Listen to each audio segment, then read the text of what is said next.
बच्चों, आज मैं आपको प्रश्नावली 1.2 पढ़ाने जा रही हूँ। आपको जो मुख्य बातें इम्पोर्टेंट नोट्स मैंने लिखाए हैं उनसे ही संबंधित हमारी आगे की प्रश्नावलियाँ हैं, प्रश्नावली 1.2 और प्रश्नावली 1.3। आइए प्रश्नावली 1.2 की क्वेश्चन नंबर 1 की शुरुआत करते हैं। क्वेश्चन नंबर 1 है, ऐसा पूर्णांक युग्म लिखिए जिसका योग -7 हो। क्वेश्चन नंबर 1, योग -7 हो। पूर्णांकों में मैंने आपको बताया था, जब भी हम पूर्णांकों की बात करते हैं तो पूर्णांकों में प्लस व माइनस यानी धनात्मक व ऋणात्मक दोनों ही संख्याएं आती है। अब यहाँ ये कहा है कि ऐसे दो पूर्णांकों को लिखना है जिनका योग -7 हो। तो हम यहाँ दो संख्याएं लिखेंगे जिनका योग किसके बराबर होना चाहिए, -7 के बराबर होना चाहिए। तो यहाँ देखिए, मैंने आपको बताया था जब दो ऋणात्मक संख्याओं को जोड़ा जाता है तो उनका आंसर भी एक ऋणात्मक संख्या ही प्राप्त होती है। यानी यहाँ आंसर एक ऋणात्मक संख्या है तो हम दो ऋणात्मक संख्याओं को यहाँ प्लस कर देंगे। एक लिखेंगे -3, दूसरी लिखेंगे -4। अब -3 और -4 को प्लस करेंगे तो क्या आएगा, -7। इसके बाद अगला है बी।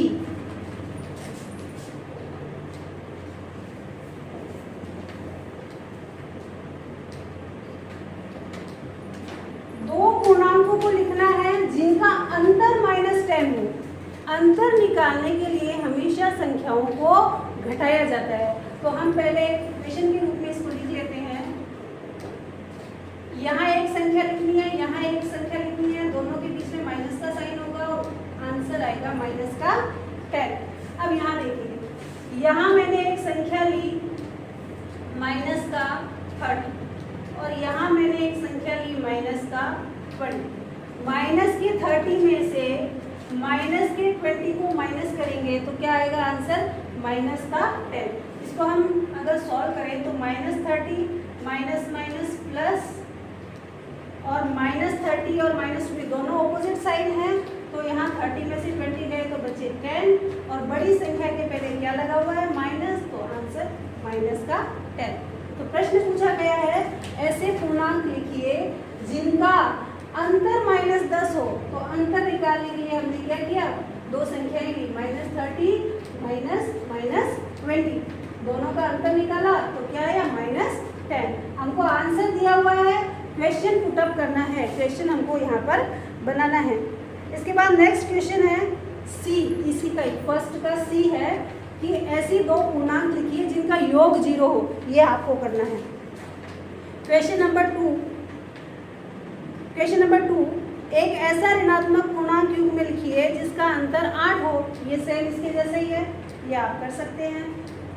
क्वेश्चन नंबर 2 के बी में एक ऋणात्मक पूर्णांक और एक धनात्मक पूर्णांक लिखिए जिनका योग -5 हो। ये भी सेम इसके जैसा है। सी भी ऐसा ही है, एक ऋणात्मक पूर्णांक और एक धनात्मक पूर्णांक लिखिए जिनका अंतर -3 हो। मतलब एक ऋणात्मक लेना है और एक धनात्मक लेना है और जिनका अंतर क्या होना चाहिए, -3 हो। चलिए नेक्स्ट क्वेश्चन करते हैं, क्वेश्चन नंबर 3। क्वेश्चन नंबर 3 है, किसी प्रश्नोत्तरी के 3 उत्तरोत्तर चक्रों में टीम ए द्वारा प्राप्त किए गए अंक -40, 10 एंड 0 थे और टीम बी द्वारा प्राप्त किए गए अंक 10, 0 और -40 थे। किस टीम ने अधिक अंक प्राप्त किए? क्या हम कह सकते हैं कि पूर्णांकों को किसी भी क्रम में जोड़ा जा सकता है? चलिए इस प्रश्न को हम हल करते हैं।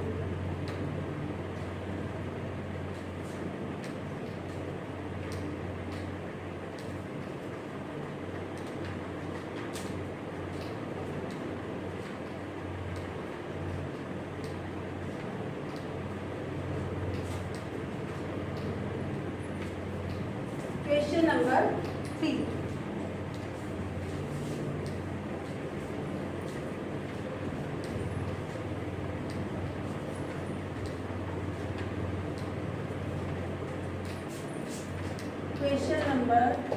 3, टीम ए द्वारा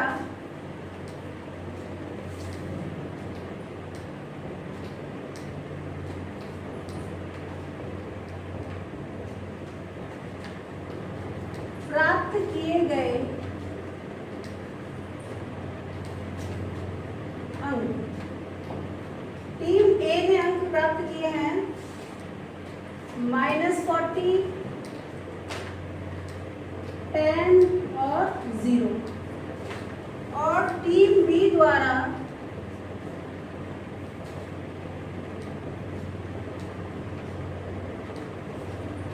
प्राप्त किए गए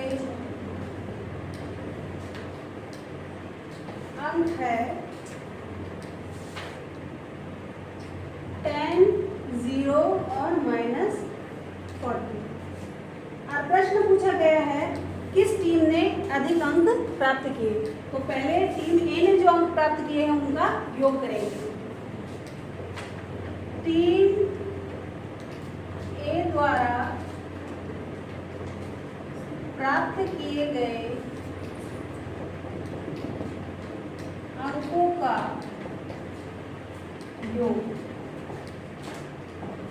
योग करने के लिए जहां जहां कॉमा है वहां हमको क्या लगाना है, प्लस का साइन लगाना है।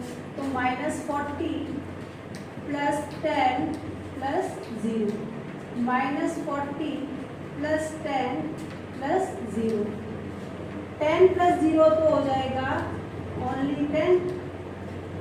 यहाँ दोनों संख्याएं देखिए, एक माइनस की है एक प्लस की है, तो हम क्या करेंगे, दोनों को घटाएंगे।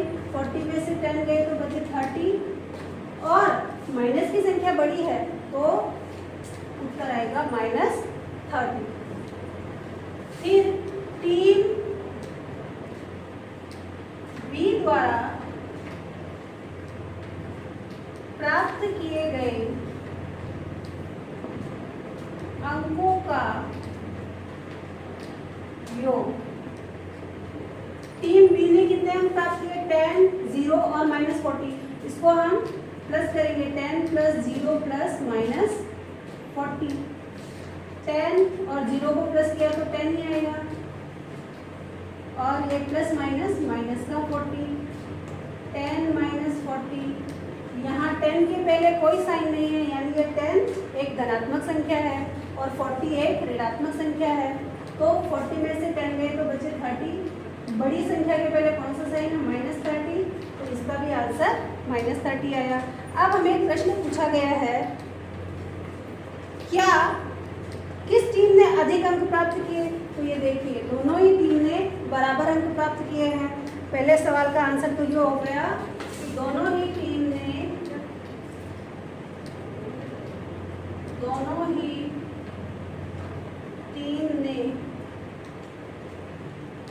समान अंक प्राप्त किए हैं।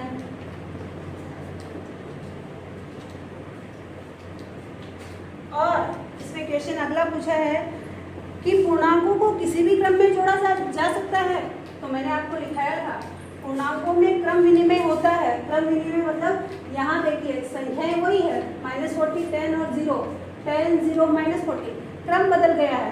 तो पूर्णांकों को किसी भी क्रम में जोड़ा जा सकता है। हाँ, पूर्णांकों को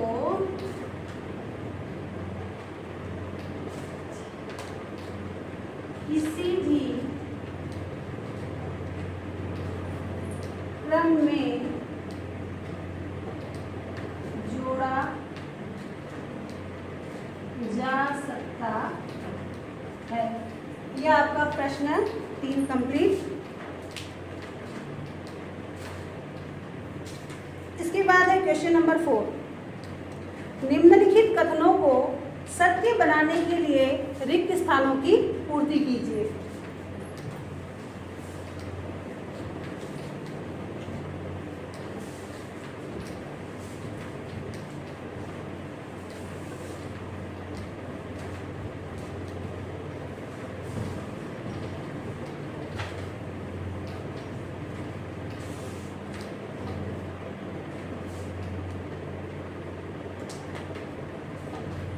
क्वेश्चन नंबर 4।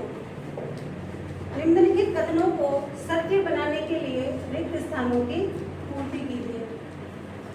4 का फर्स्ट नंबर क्वेश्चन है -5 + -8 = -8 + संख्या लिखिए। सेकंड है -53 प्लस, रिक्त स्थान बढ़ना है, यहाँ लिखना है -53। Third 17 plus equal to 0। Four है 13 प्लस -12 प्लस, रिक्त स्थान में कोई संख्या लिखनी है, equal to 13 plus -12 plus -7 bracket of 5 -4 plus 15 plus -3 bracket of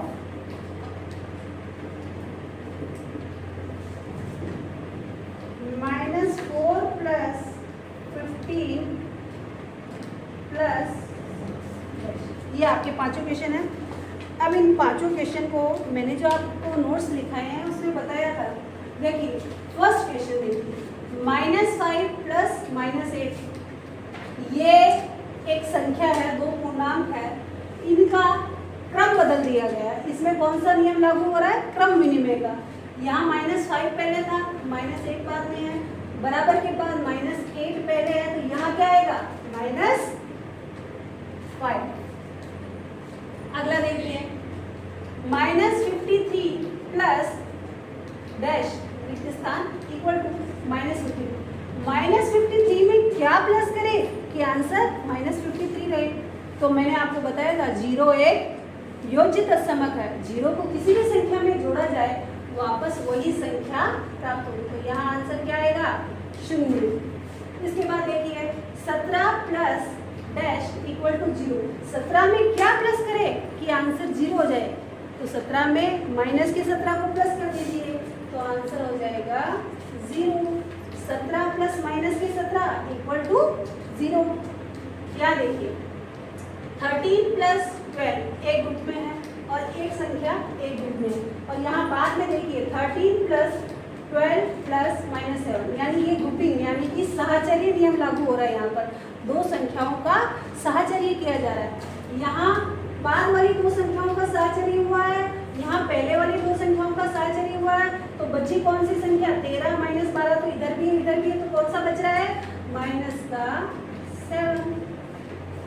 फिर अगला देखिए -4 15 प्लस 3, यहाँ भी वही साहचर्य हो रहा है। ये एक संख्या को पहले सेपरेट रखा गया है, इन दो संख्याओं का साहचर्य किया गया है, ब्रैकेट के बाद बराबर के बाद पहली दो संख्याओं को एक साथ रखा गया, तो बचा क्या? माइनस का। This is your answer.